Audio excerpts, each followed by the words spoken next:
প্রথমবারের মতো জাতির উদ্দেশ্যে ভাষণ দিলেন ইরানের নতুন সর্বোচ্চ নেতা মোস্তফা খামেনি। মধ্যপ্রাচ্যের সব মার্কিন ঘাঁটি গুড়িয়ে দেওয়ার ঘোষণা, সংকট মোকাবেলায় জাতীয় ঐক্যের ডাক। ইরাকের বসরা বন্দরে জলসময় মার্কিন তেলবাহী ট্যাঙ্কারে ইরানের হামলা, প্রাণ হারালেন ভারতীয় ক্রু। নিখোঁজদের সন্ধানে চলছে উদ্ধার অভিযান।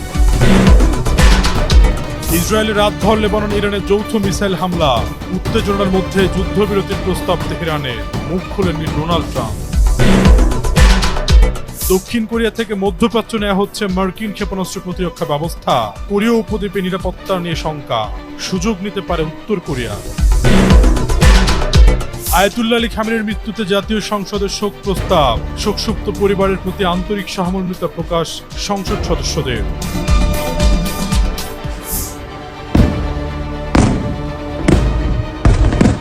ইরান প্রথমবারের মতো জাতির উদ্দেশ্যে ভাষণ দিয়েছেন আয়াতুল্লাহ মোস্তফা খামেনি। বৃহস্পতিবার তার রেকর্ড করা ভাষণটি ইরানের রাষ্ট্রীয় টেলিভিশনে প্রচার করা হয়। এর আগে গত রোববার তিনি ইরানের সর্বোচ্চ নেতা হিসেবে দায়িত্ব নেন। ভাষণে তিনি যুক্তরাষ্ট্রকে কড়া হুঁশিয়ারি দিয়ে বলেছেন, ইরান তার প্রতিবেশীদের সঙ্গে বন্ধুত্বে বিশ্বাস করে এবং তার লক্ষ্যবস্তু কেবল মার্কিন সামরিক ঘাঁটিগুলো। এসব হামলা ভবিষ্যতেও বজায় থাকবে। মধ্যপ্রাচ্যের অবস্থিত সব মার্কিন ঘাঁটি অবিলম্বে বন্ধ করার দাবি জানিয়ে মোস্তফা খামেনি বলেন, এই অঞ্চলের সব মার্কিন ঘাঁটি এখনই বন্ধ করতে হবে, অন্যথায় সেগুলোতে হামলা চালানো হবে। বর্তমান সংকট মোকাবেলায় জাতীয় ঐক্যের ডাক দিয়ে মোস্তফা খামেনি বলেন, শত্রুদের উপর চাপ সৃষ্টি করতে হরমুজ প্রণালী বন্ধ থাকবে। তিনি আরও বলেন, আমরা আমাদের শহীদদের রক্তের বদলা নেব। সম্প্রতি ইরানের ড্রোন ও ক্ষেপণাস্ত্র হামলার লক্ষ্যবস্তু হয়েছে অঞ্চলের বেশ কিছু দেশ। তবে তেহরানের দাবি, তারা কেবল মার্কিন সামরিক সম্পদকে লক্ষ্য করে এসব হামলা চালিয়েছে।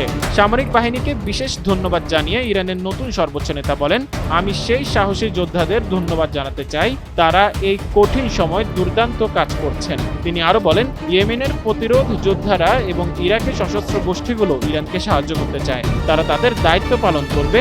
দেশবাসীর জন্য কিছু জনকল্যাণমূলক ঘোষণাও দিয়েছেন মোস্তফা খামেনি। তিনি জানান, যুদ্ধে আহতদের সরকারিভাবে বিনামূল্যে চিকিৎসা সেবা দেওয়া হবে।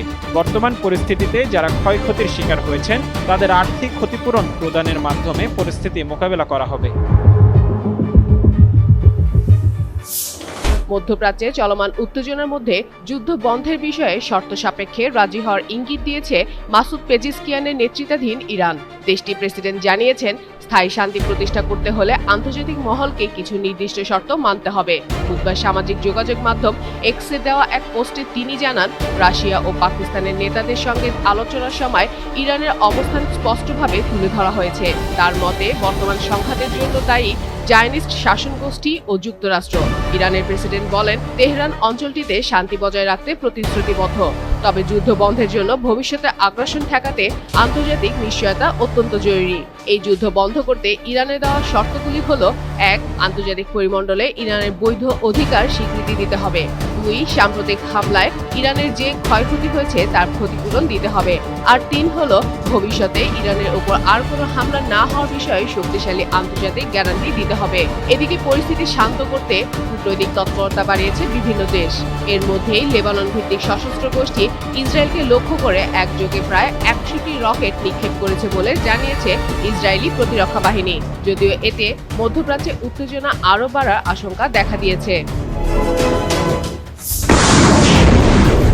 ইরানকে কেন্দ্র করে যুদ্ধ পরিস্থিতির প্রেক্ষাপটে দক্ষিণ কোরিয়া থেকে মার্কিন ক্ষেপণাস্ত্র প্রতিরক্ষা ব্যবস্থার কিছু অংশ সরিয়ে নেওয়া হচ্ছে মধ্যপ্রাচ্যে। আর এই সিদ্ধান্তে নতুন করে উত্তেজনা তৈরি হয়েছে পূর্ব এশিয়ায়।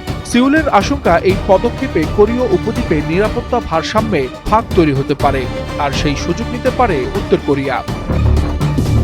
ব্রিটিশ গণমাধ্যম দ্য গার্ডিয়ানে প্রকাশিত এক প্রতিবেদনে বলা হয়েছে, যুক্তরাষ্ট্র দক্ষিণ কোরিয়ায় মোতায়েন করা terminal high altitude area defence বা থার্ড ক্ষেপণাস্ত্র প্রতিরক্ষা ব্যবস্থার কিছু অংশ মধ্যপ্রাচ্যে স্থানান্তর শুরু করেছে।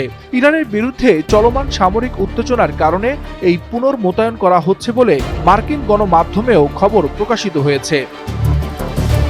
প্রায় এক দশক আগে দক্ষিণ কোরিয়ার সংজু অঞ্চলে স্থাপন করা হয়েছিল এই থার্ড ব্যবস্থা। তখন স্থানীয়দের তীব্র প্রতিবাদ সত্ত্বেও সিউল ও ওয়াশিংটন দাবি করেছিল, উত্তর কোরিয়ার ব্যালিস্টিক ক্ষেপণাস্ত্র মোকাবিলায় এটি ছিল সবচেয়ে কার্যকর প্রতিরক্ষা ঢাল।